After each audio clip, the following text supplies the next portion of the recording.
सबको जय मसीह की। आज हम परमेश्वर के वचन में से पढ़ेंगे भजन संहिता 136। यहोवा का धन्यवाद करो क्योंकि वह भला है और उसकी करुणा सदा की है। जो ईश्वरों का परमेश्वर, उसका धन्यवाद करो, उसकी करुणा सदा की है। जो प्रभुओं का प्रभु है, उसका धन्यवाद करो, उसकी करुणा सदा की है। उसको छोड़कर कोई बड़े बड़े आश्चर्य कर्म नहीं करता, उसकी करुणा सदा की है। उसने अपनी बुद्धि से आकाश बनाया, उसकी करुणा सदा की है। उसने पृथ्वी को जल के ऊपर फैलाया, उसकी करुणा सदा की है। उसने बड़ी बड़ी ज्योतियाँ बनाई, उसकी करुणा सदा की है।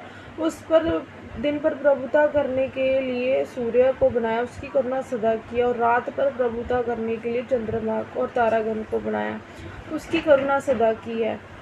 उसने मिस्रियों के पहलौठों को मारा, उसकी करुणा सदा की है। और उनके बीच से इजराइलियों को निकाला, उसकी करुणा सदा की है। बलवंत हाथ और बढ़ाई हुई भुजा से निकाल लाया, हालेलुया, उसकी करुणा सदा की है। उसने लाल समुद्र को खंड खंड कर दिया, हालेलुया, उसकी करुणा सदा की है। और इज़राइल को उसके बीच से पार कर दिया, उसकी करुणा सदा की है। और फिरौन को सेना समेत लाल समुद्र में डाल दिया, उसकी करुणा सदा की है। वह अपनी प्रजा को जंगल में ले चला, उसकी करुणा सदा की है, हालेलुया। उसने बड़े बड़े राजा मारे, उसकी करुणा सदा की है। उसने प्रतापी राजाओं को भी मारा, उसकी करुणा सदा की है। एमोरियों के राजा सीहोन को और उसकी करुणा सदा की, और बशान के राजा ओग को घात किया, उसकी करुणा सदा किया। और उनके देश को भाग होने के लिए दे दिया, उसकी करुणा सदा किया।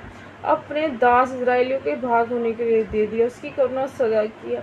उसने हमारी दुर्दशा में हमारी सुधि ली, उसकी करुणा सदा की है। उसकी करुणा सदा की है। और हमको द्रोहियों के हाथ से छुड़ाया, उसकी करुणा सदा की है, हालेलुया। वह सब प्राणियों को आहार देता है, उसकी करुणा सदा किया। स्वर्ग के परमेश्वर का धन्यवाद करो क्योंकि उसकी करुणा सदा की है, आमीन। परमेश्वर के वचन को पढ़े और सुने जाने पे हम सबको आशीष मिले।